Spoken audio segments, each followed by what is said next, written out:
Goeiedag, good day, fellow South Africans and citizens of the world.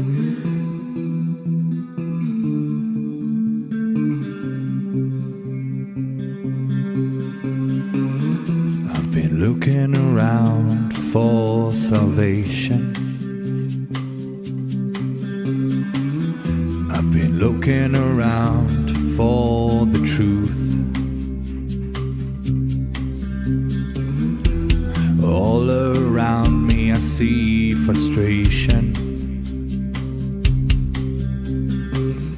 and I looked all over till I found you. I sit and listen to your stories, and you're telling me, please don't worry. Lot in this world you should know, and love in life is where you should go. If you're looking for somewhere to go, if you're looking for someone to know, if you're looking for someone to guide you, then love in life will guide you.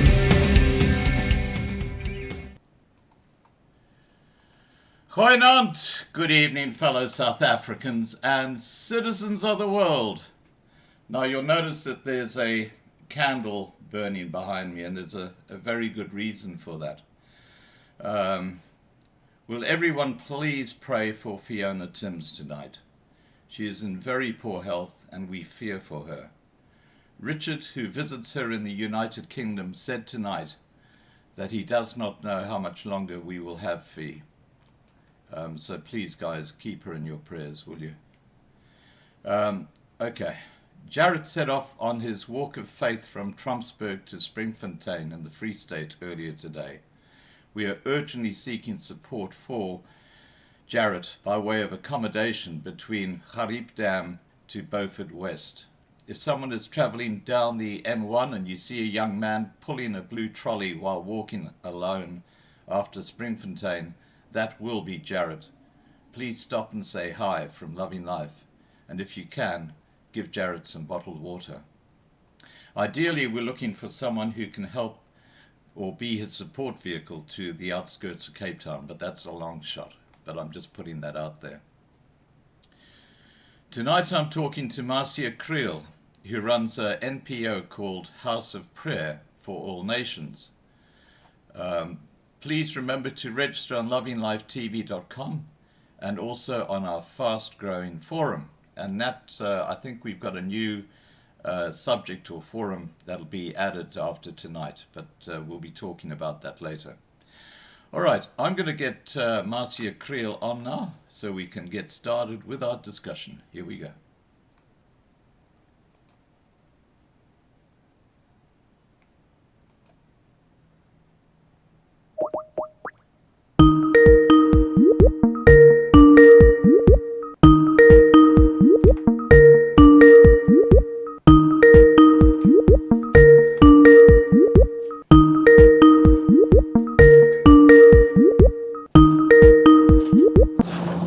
Hello. Hi, Marcia. Hi, Scott. Good to hear from you. Now, Marcia, I can't see you at the moment. There we go. Hi, John. How are you? I'm fine, and yourself? Excellent, thank you. And Rudy says hi. Okay. I can't see you. Oh, no, you won't see me because my camera's been stolen by my streaming software. Okay, and so you can't see me, but on the earliest. Oh, we can see you. We can see you perfectly. Oh, there you can see me. Yeah. Yeah. Oh. It takes a few seconds to come through. All right. Okay. Now let's get started. Marcia, we had a little chat a short while ago. And before we get into the discussion, I mentioned to you that we'd love to have you join our Loving Life TV forum. And is that something you'd like to do? Yes, certainly. Thank you for the invitation. We welcome that with open arms. Any online platform to grow our footprint will be much appreciated. So thank you so much for that gesture. Okay, I'll get Nat to call you on that after the live stream. Can I ask you to just move your camera down just a couple of inches? Because yeah, that's much better. That's great. That's much better.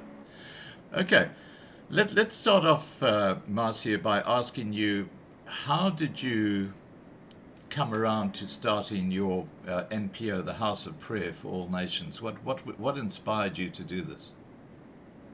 Throughout my professional career, before I left the corporate world, I was closely involved with corporate social investment, with a company, petrochemical company, Sasol, that's based in South Africa. They've got various other branches throughout the world. It's an international company.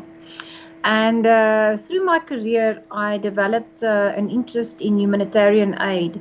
And I realized that there is a need for local communities, and especially in the South African landscape, for non-profitable organizations to step up and to fill the gap where certain government systems cannot reach, or where there is no proper support. I believe that the church has got a very important role to play, especially in the national disaster that we're facing with the COVID-19 pandemic. Yeah, no, look, I totally agree with you. Now, last year, infamously, the ANC government said they were going to produce hundreds of thousands of food parcels for the starving. And many of those just didn't go anywhere but into the ANC cadres' homes. This kind of mismanagement of, aid for people, how has that impacted people who want to actually donate money to charities or to governments to help people who are starving? Well, hunger has always been a serious concern globally. And hunger is knocking on our doorstep, and there is a great need at this moment, as we speak, for humanitarian aid in South Africa. Hundreds and thousands, I don't have the latest statistics, but hundreds and thousands of people in South Africa alone go without a meal for weeks. Wow. And my personal experience with our missionary, we started the Feed the Poor program because we realized that there's poverty is increasing and there's a need in society for humanitarian aid. And this is growing at an alarming, this need is growing at truly an alarming rate. Yeah.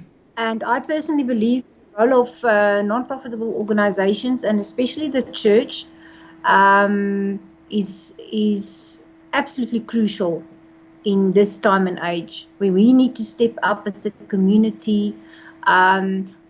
Your question about funding, we have applied through various Approach International humanitarian aid organizations, and they are very strict when it comes to the evaluation and the approval of funding, especially in the African landscape throughout Africa, because they have lost their confidence in certain African countries, in their governments. And right. They have noted that mismanagement of humanitarian aid is a growing concern. And that is actually a challenge for us to convince humanitarian aid funders to invest with us, because our integrity has got blow, and has been infringed very badly by structures and official channels of funding that were supposed to reach ground level. And because of that mismanagement of funds, it is a challenge for us to convince and to prove our integrity as an organization to get funding. So that is a challenge. And the people that are actually suffering are the people, the communities, the poverty-stricken communities in our current landscape. Right. Now, we actually have had quite a few charities on our live stream. People like Go Purple, Dirk's place out, the camp that he's built near Pretoria. We've had quite a few people like that. And one of the things that I've noticed is that more and more people who are destitute, especially in the apparently the white squatter camps, tend to be turning to drugs in desperation. And I think the drug issue in these poverty-stricken areas is becoming totally out of control. There is a great challenge for our youth. I am actually very sad to see that the youth are currently without support.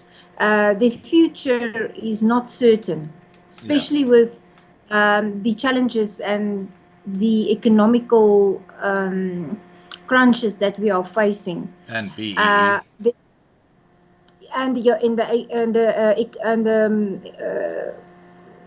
educational system that is not functional to its full capacity, if I can, right, in that light. A suicide rate, I don't have the statistics, unfortunately, because of the COVID pandemic. I can't get the accurate statistics, but I have followed quite a number of articles and organizations which actually mention that challenges in the local communities is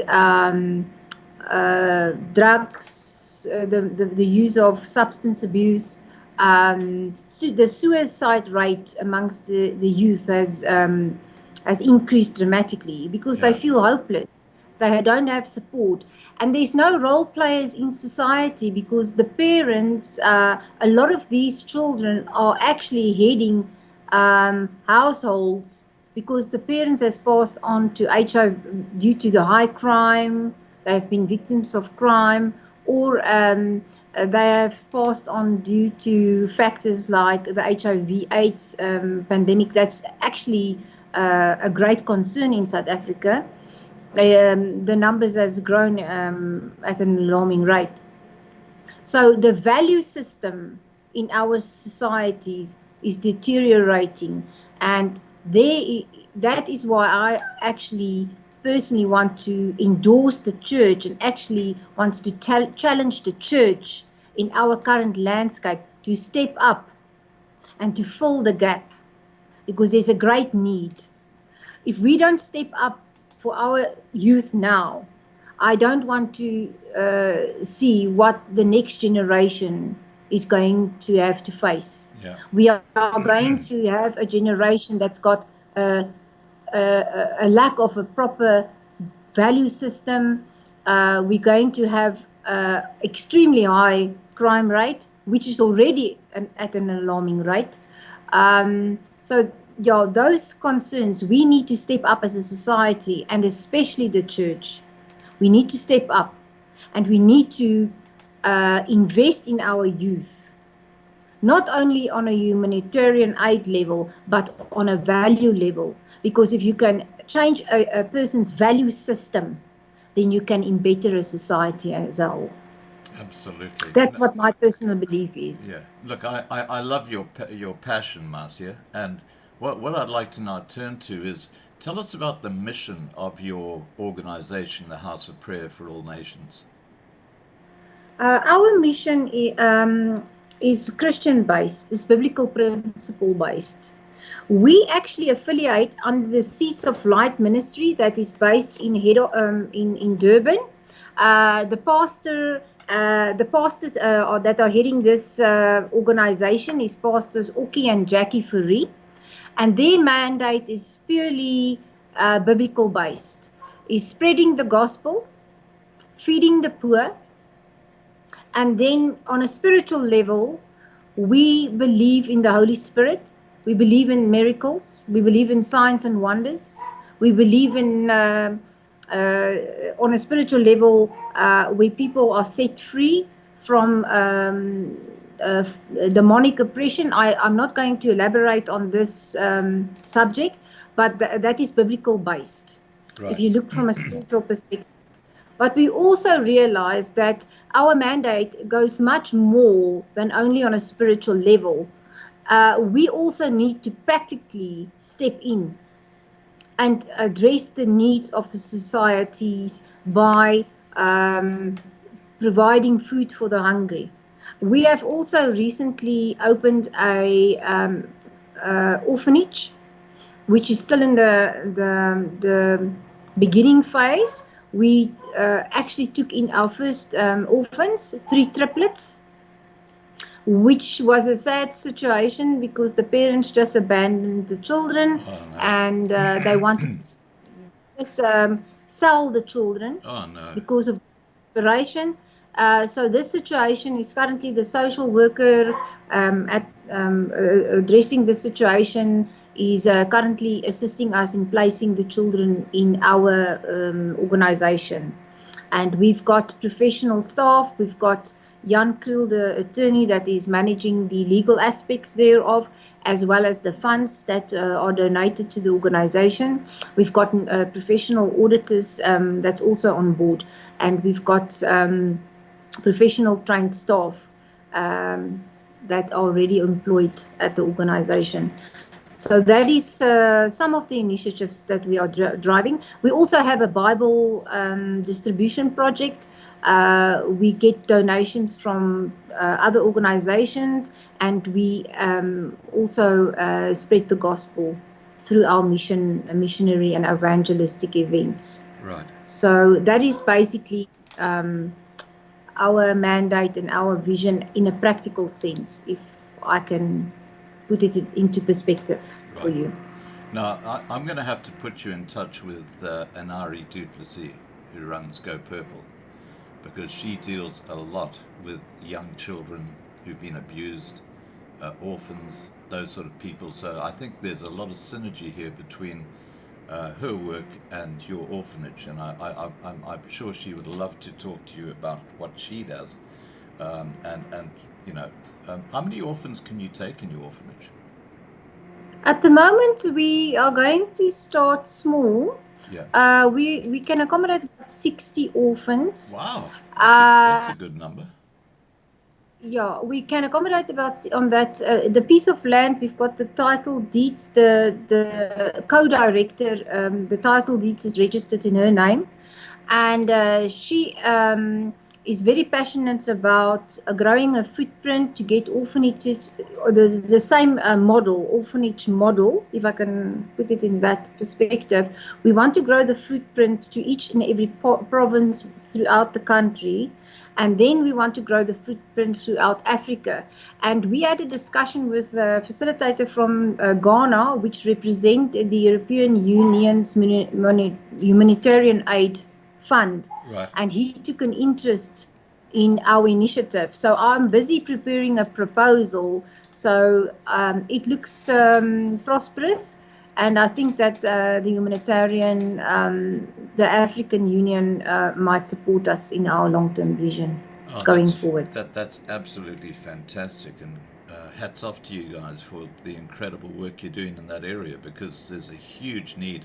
Just getting back to, you mentioned these 3, the triplets, the parents who are wanting to sell them. I was speaking to someone who's been looking at human trafficking, and he actually investigates human trafficking and that sort of stuff. And it's absolutely shocking what these human traffickers do to babies in particular. You know, the organ harvesting, the adrenochrome. Have you heard of what they do there? It's It's actually disgusting. I'm aware of the high the increase of child trafficking cartels or networks in South Africa, but that's a global concern. Yes. And we need to step up as a church, and we need to step up as a society to educate parents and people about this reality, because a lot of people are oblivious. They don't see this as a threat, but there's so many missing children and they cannot find them. Yeah. And you can just imagine they most possibly ended up in the hands of cartels, human trafficking syndicates. Yeah. And that to me is a concern. And poverty and hunger, when your basic needs is in threat, is in jeopardy, you will do anything for survival. But those women who sell their children, what this person told me is, it still shocks me. They said quite clearly for kids up to about teenage, what they do is they actually torture them, because that actually gets their adrenaline flowing. Then they kill them and they bleed all the blood out of them, because the adrenochrome level is much higher because of what they've done to them. And then they put the stuff into tablets. They do tablets, they do powder, and there's even some you can inject. And this is apparently used by very rich people in America to keep themselves younger. It's actually it's part of the human trafficking stuff that's going. It is just shocking beyond belief. And if women in these squatter camps knew that their kids could be put through this, they would never sell them. I mean, it's just awful what they do. It's purely a lack of knowledge and a lack of awareness, and that is where they need to be educated, because their kids could be in it. Anyway, look, I'm not going to go any more down that line, but let's get back to the House of Prayer for All Nations. And what is your vision going forward? Our vision is to spread the gospel, the message of good news. And we are operating in the spiritual gifts. We are actually following the model of Jesus Christ. We are disciples, in a sense, that actually spread the message of salvation. That is our first mandate. Then we also reach out to the poor and the orphans and the widows. And in that aspect, we are focused on the humanitarian, to reach out with humanitarian aid, because we've identified that there's a need in this hour, especially in the landscape of the COVID-19, the international pandemic that is hampering our economy, that is actually influencing a lot of people to lose their jobs, their income, their livelihood. It is actually impacted the economy. It strived the economy in such a bad level, if I can put it in that context, that a lot of our communities are faced with severe financial constraints. Yes. And that is a concern to us. And humanitarian aid, according to our personal experience, when we go into the communities, we don't see an effective system. We actually see a need, a lack. There's a gap that needs to be filled. And that is our heart. That's our passion. Yeah. No, that's fantastic.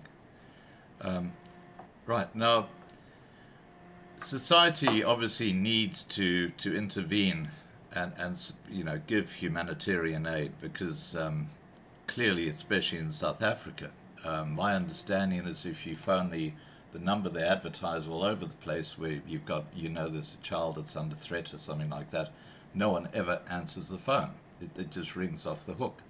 So organizations like you provide a reliable and effective option to a completely failed government social security service. Tell us about that side. How do people actually contact you, or how do you actually reach out to people? We go out on field trips, if I can put it in that context. We reach out to the communities by to evangelize through our Feed the Poor program, through networking with other non-profitable organizations, missionaries, evangelists, church leaders, and through their initiative, we actually get in contact with the people on ground level, the community that's in need.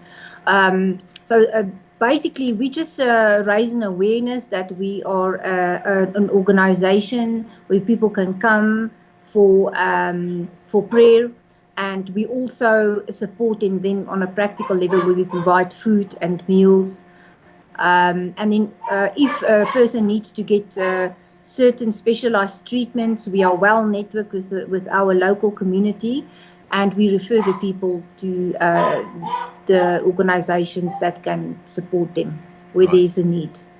Now, Jan, I haven't brought you into the conversation yet, but Yes, yeah. I've been listening. Yeah. Now, Marcia mentioned My son, feed the poor my program. son is, You carry on. yeah, my son is talking to my wife at this stage. I'm not the most beautiful person in the world. So let me introduce myself. I'm Jan Kriel from Jan Kriel Attorneys. I've been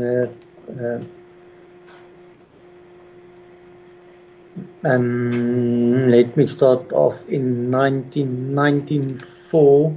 I've been a public prosecutor for 7 years, and after that I've been practicing from 2000.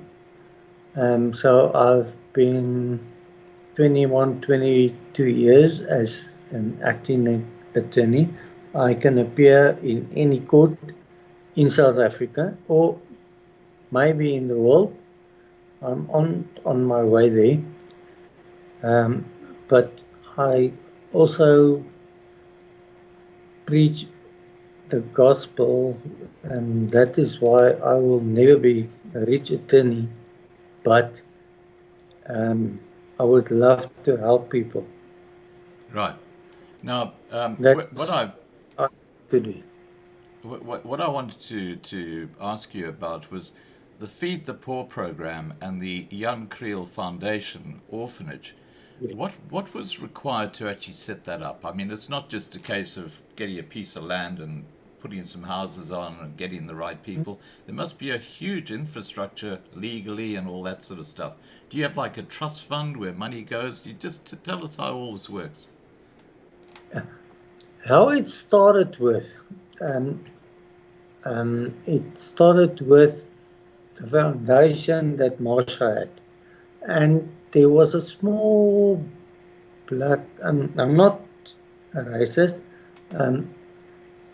His name is Jan, and his grandfather passed away, and he was grown up by a name of Jan, and his surname is Kriel. So I was also a Jan Kriel, and they said they've got this piece of land and they would like to start an orphanage, and I said it's fine. You can use my name and let's start it. So I don't have any benefits of this. It's Jan Kriel Foundation. So I'm starting it in Northern Province and in South Africa and all the provinces, and if I can, over the whole world. Right. Now, what about the actual, the legal side? Did you have to set up special mandates or special trust funds No, for money or what? nothing, Nothing. nothing, Okay. nothing, nothing. What I say to them is I'm a lawyer and an attorney. I've got a trust fund, and I will put everything into the trust fund, and out of the humanitarian fund, I will. There is a chartered accountant. There is everyone that's looking after it, so it's not going to me. Nothing is going to me. Right. Right. Now, we're going to be talking to you on Saturday night, just so people are aware. And we're going to be talking about the legal side of things in South Africa and where it's just gone totally off the rails. But we're not going to talk about that tonight. Can I shoot back to your wife again? Of the camera? Yes, you can. Yeah. Yes, you can. Oh, I love this computer. You can just move the camera around. That's fantastic. Okay, now Marcia. Okay, let's get on to the subject of the church. You know, the church around the world is becoming more and more under fire by big government, isn't it? When it comes to you look at California, for example, where they're talking about banning the Bible because it goes against LGBTQ in the actual in the Bible itself. Now, the persecution of the church takes on many forms, and of course the impact of COVID on the church has had a huge it's had a huge impact because people haven't been able to practice their faith because churches are being closed down. Would you like to talk to us about the persecution of the church in your perspective? Yes, in the Bible, it states clearly that if you are a believer, persecution it can be expected.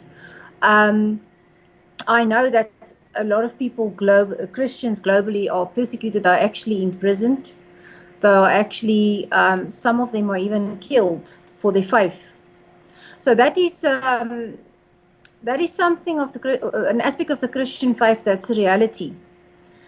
In the current pandemic, in this landscape, I have personally experienced that our freedom of speech is being controlled and is being hampered. The COVID pandemic has also disabled the church to fulfill their role and their mandate in society effectively. The restriction of gatherings, the social distancing of 1.5 meters, no contact, that is a challenge for the church because that actually hampers the church to reach out to the communities effectively. And that's also put a lot of pressure on the church to fulfill their mandate and to actually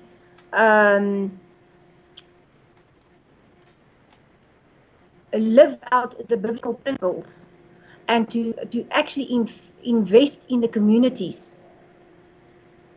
Right.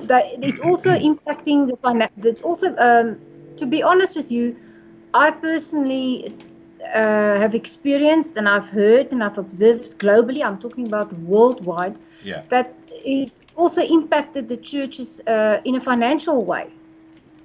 Very dramatically, and that is a concern, and I personally think that is why small organizations and missionaries are rising now in order to enable the church to fulfill that need and to fill this gap.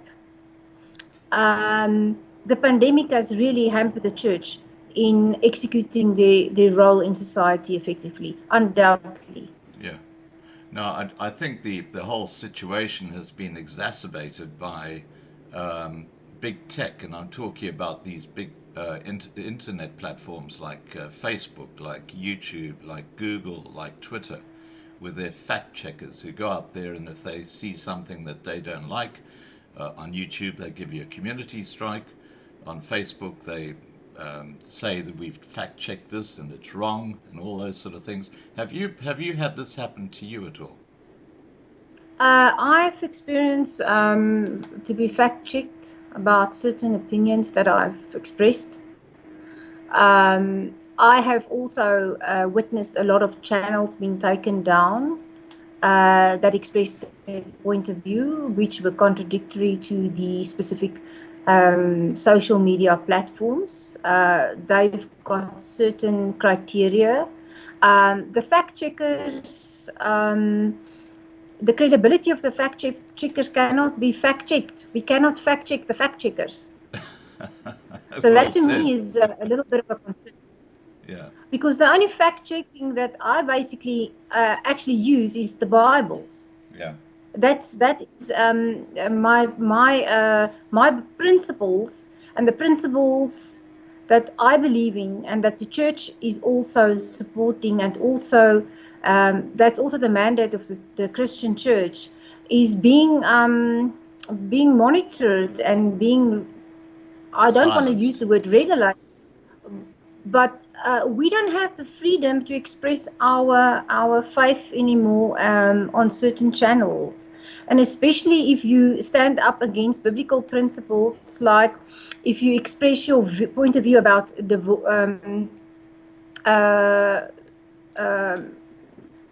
abortion, if I can use an example, Yeah. or if you express your biblical opinion about same-sex marriages, you are being fact-checked by a fact-checker, which you don't know whether it is a person or a system. Yeah. So Artificial that to me, intelligence. yeah, artificial intelligence. I personally don't know if this live stream is being monitored by artificial intelligence or by secret services. It won't surprise me, because anything that the church is doing is monitored so closely. That to me is a concern. It is actually a concern that the freedom of speech in general is being monitored. And I have experienced that in person myself. Yeah, it's getting back to almost like Nazi Germany, isn't it, when it comes to our freedom of speech and stuff like that, and that's why we set up lovinglifetv.com, which is our own platform, because there I can put up whatever I want, and no one takes down my video, no one. And that's why the forum that we've got attached to lovinglifetv.com, I think you're going to love, because you'll have your own forum in there, and you can put articles up. You won't have any fact checkers. You won't have people coming along and saying, no, you can't say that. It's your page, and you'll get people responding, and etc., etc. You know how forums work.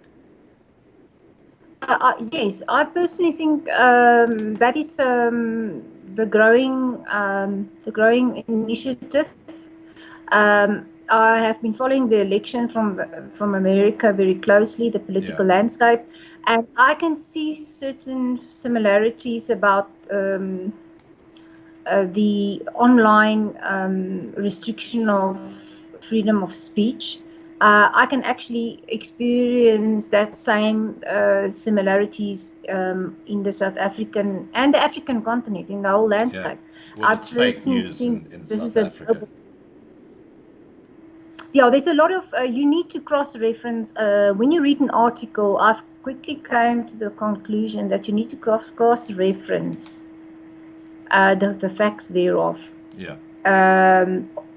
By reading the same content on different mediums. And mostly you will find that it is contradictory to the actual facts. Yeah. But that's just my personal opinion. I don't speak on behalf of any specific organization or media forum, but that's my personal experience. There was an article that was published about the drive-through vaccine initiative.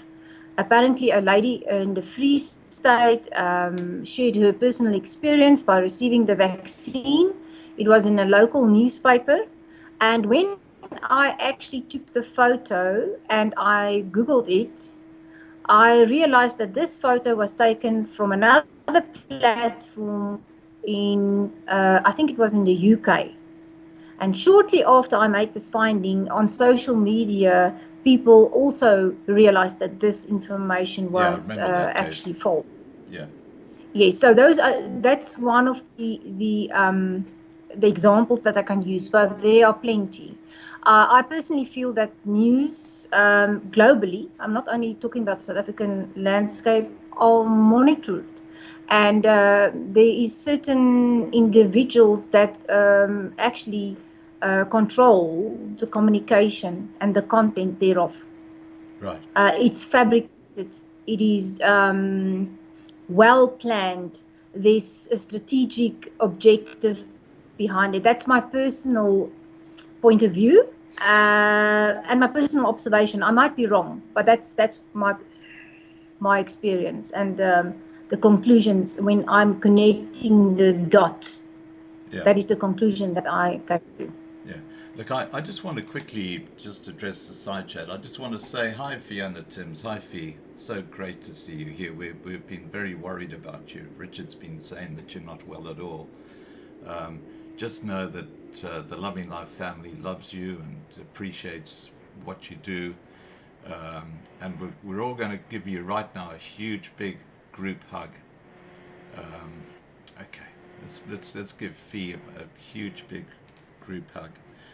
Now, okay, getting back to what we're talking about here, which is how the fake news, how they censor you, how they fact check what you say. If they don't like what you say, they take down your posts and stuff like that. Now, there's my next video I'm actually putting up on lovinglifetv.com is actually exactly about this. It's actually Project Veritas. Have you heard of Project Veritas? No, I'm not very focused on Okay. The national or the international landscape on the news. Yeah. I'll tell So you what if you can put it into perspective. I'll tell you what Project Veritas is, and if you go to Loving Life TV later tonight, you'll actually see this. Project Veritas is an organization that actually catches the mainstream media out, and they've got people who've got hidden mics and they record things. And the video I'm putting out there tonight is where CNN, the directors of CNN, the cable news network, we call it the Clinton News Network, the directors of CNN actually are now bragging that by misusing their platform, their television station, they were the ones responsible for Trump losing the election. They actually say that on this video. It's quite extraordinary. And they say, yes, of course we targeted Trump because we didn't like him. And the integrity of big TV stations like CNN has gone right out the window completely fake news. Anyway, let's get back to the subject. Sorry, it's one of those. I can understand it. Journalist, your frustration. I actually can identify with it. I've been monitoring the American political landscape and the election quite closely, and they are actually not against a person. They are against principles. They are against certain belief systems. And that is very clear. Everything that the previous president actually endorsed, they actually want to reprogram, if I can put it in that context, which to me is not going to be successful because the individual person can still have can think for themselves. Yeah. They can make their own opinion and can actually. I actually see that in the current landscape that people are standing up for their rights in America. They are taking a stand. They push back against this system that they want to enforce on the general public. So that to me is actually, it gives me hope. Yeah. That if the masses and the individual take a stand, things can change. Well, you know what They I can take find. back. You know what I find extraordinary is the absolute hypocrisy of CNN. You know, for 3 years during Trump's presidency, they were saying, the Russians influenced the last election. You know, they came in and they had all these things on Facebook and da-da-da-da-da. And because of the Russians and because Trump is beholden to the Russians, that's why he got in. And here they are after this last election now saying, we were the ones who got Biden in because we gave Trump such a hard time on our channel. You know, that to me is just incredible hypocrisy. But hey, we kind of gone off the track here. Let's get back to I'm sorry, it is a bugbear for me, this whole thing. Now let's get back to your organization. Clearly, if you can look after 60 orphans in your where you've got this operation set up, you're going to need a huge amount of funding. How do you actually get this international funding? You mentioned about the Ghanaian connection and stuff like that, but do you have like an account that people who've got money can send money to, or is there something like that that people can donate to? Yes, we've got an account. At the moment, we are utilizing a lawyer's trust account. Mm-hmm. We're in the process of opening our own accounts. We just need to have an annual meeting to determine the specific roles of the new people that came on board to the organization. And once that is done, I think in the next few days, our own bank account will be up and running. We have got a registered NGO number. The title deeds of our piece of land is already being allocated towards this foundation. And then we already have local donors that already indicated that they are going to support this initiative. Oh, fantastic. And we actually walk by faith and not by sight. I've seen the hand of God move in such a miraculous way. He has opened doors for us that normally I think it is just the hand of God that can supernaturally connect us with specific key role players at the African Union. We also connected with local tribe leaders. We have been connected with people from Swaziland, senior level members, which are very influential in the international funding landscape. On this coming Saturday, we've also got a meeting with an international donor that showed an interest in our initiative. So that is only God. I believe when you cannot get any success in the natural, that is where God's favor and His supernatural intervention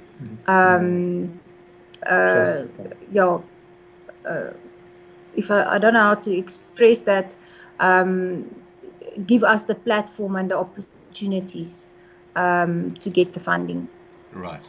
But if there's any person that wants to donate to our cause, we first would like to create a trust relationship. We would like to share our mandate with them first. We would like them to have a look. We would like to share our success stories and what is currently going on grassroots level. And then once the trust relationship is established and they know that it's a true source and the funding will be allocated and managed effectively, a proper report will be given to them, that they know that we can account for the funding for every cent that we utilize.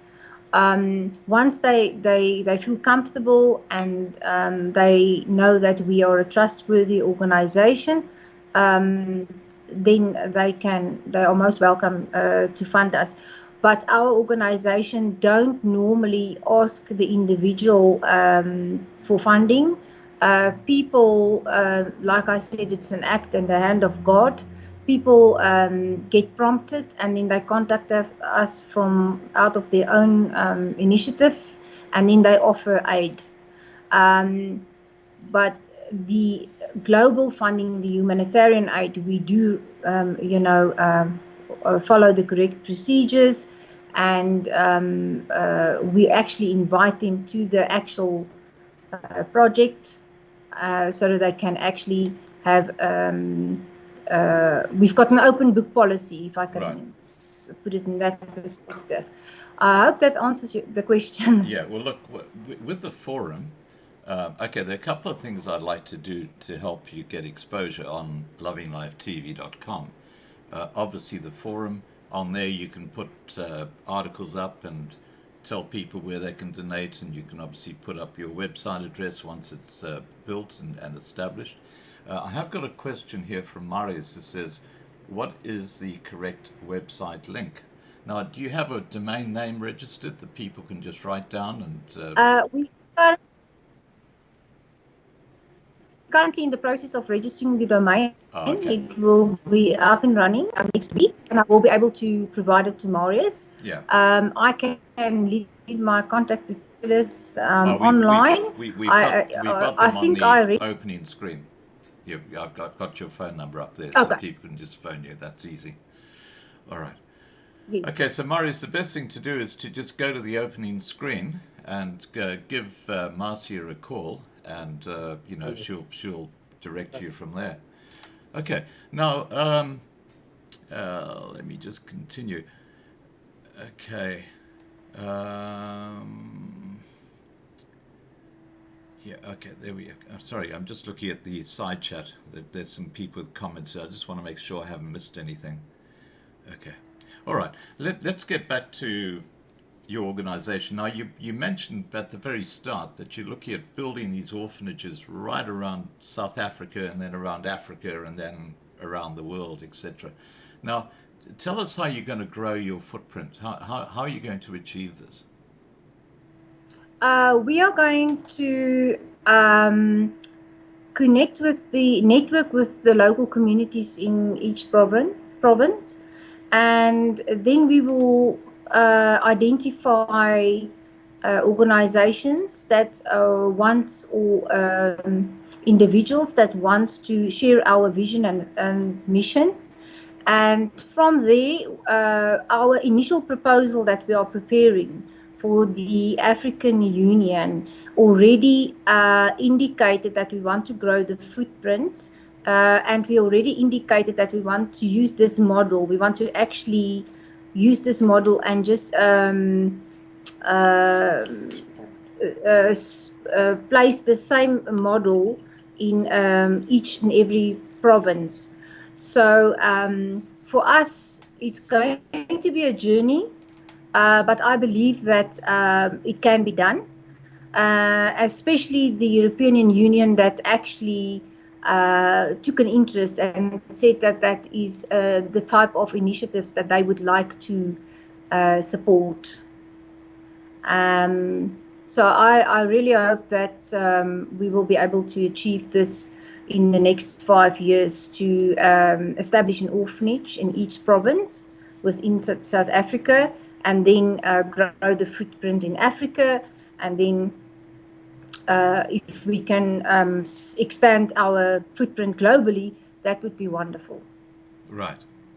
Okay, now I'm just, if anyone's got any questions you'd like to ask Marcia, please just throw them into the side chat here, and I'll put those to Marcia.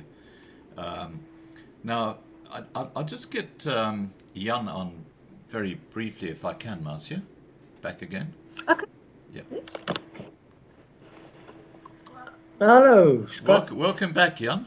Now, I'm I'll be back. wrapping up the live stream in about the next 5 to 10 minutes. But before I do, I just wanted to talk to you very briefly about our discussion that's taking place on Saturday night at 8 p.m. Yeah. We're going to be talking about the judicial system in South Africa. Would you like to just give a bit of a teaser statement as to what we'll be talking about? They asked me for 10 points, but I'm good on my feet. So I would rather every question that you can ask, I will give you an answer. Because the judicial system in South Africa, due to COVID, is pathetic. I've been, as I said, a lawyer for 25 years, and I can give you and to all the people in South Africa and out of South Africa a brief background of what is happening in the judicial system, and it's not good. Now, I actually heard a statement by Anthony Hall, who's a social commentator on the internet. And last week he said that, they basically paid off the public prosecutor by way of a bribe for this person to lose the docket, and the person was then let off. Now, this is happening a lot in South Africa, isn't it? It is happening a lot in South Africa, but I don't want to comment on that because myself and yourself, but that is the truth. Right. Okay. Well, look, we'll talk more about this whole thing with the judicial system in South Africa on Saturday. But yeah, look, can I go back to your wife again? I'll just wrap up the live stream, and yeah. Welcome back, Marcia. Yeah, Okay. get both of you in the picture. There Yeah, you go. we both. Lovely couple. Okay. Now, Marcia, we've pretty well covered, I think, all the important things you wanted to cover, haven't we? Yes, I must admit this is my first interview, so I was actually it was I was not that prepared, but I hope that I answered the questions, and I hope that I actually brought a message across that there's a need for humanitarian aid. There's a need for the church to take up their mandate and to fill the gap in our society that is actually in need of a role model, and especially our youth that is in such a tremendous situation where there is no proper educational systems, there's no proper support in society to support the youth. Right. And I really hope that that message came across clearly, and that people will. I actually want to invite individuals and actually ask the church to step up.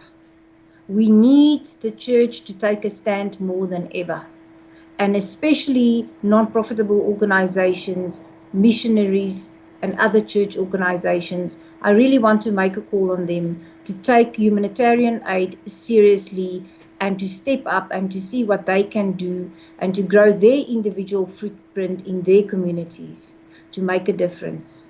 Right. In now, our society. With your Okay, go ahead, John. And I will talk about the law. Sorry, yeah. And I will talk about the law. Yeah, and you'll be talking about the law on Saturday. Now, Marcia, with your permission, I'd like to get Marlena, who you've spoken to. She's my PA in South Africa. I'd like to get her to put Anari Duplessis from the Go Purple Foundation in touch with you, because I see an incredible synergy, because she's been working with young children, orphan children, for literally years. Her operation is a miracle in itself. She started this with nothing, and She'll tell you the story, but I'll give you the shortened version. She saw this old church building, which was absolutely perfect for what she wanted to do with the operation. And she actually put down an offer for the church for 3 million rand. That's how much it was going to cost. She didn't have 2 cents to rub together. And literally a week later, someone donated 3 million rand into her bank account, the exact amount she needed for the church. She'll tell you the story. It's quite... Wow, that's a miracle. Yeah. That is so motivating. That is God at work.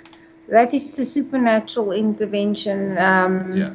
And we can testify similar, not 3 million at this stage, but similar little miracles that came our way. We actually started out with nothing. Yeah. We actually stepped out in faith, and within a few months, our footprint has grown. We are the lifeline for 150 families as we speak. Wow. And that is in a matter of 2 months. So that is the need that is in our communities. There is no lighthouse.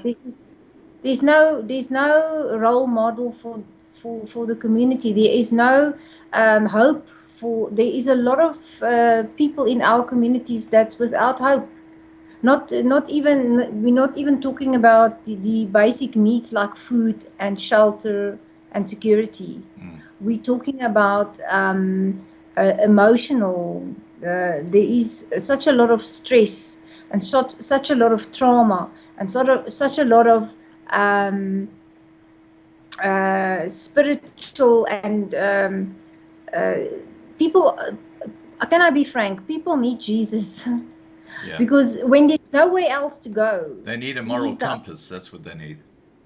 That is exactly, Scott. So I'm very passionate about Jesus Christ. Yeah. Jan sometimes will tell me that I'm more in love with Jesus than anybody else. So well, that's how it should be. That's how it should be.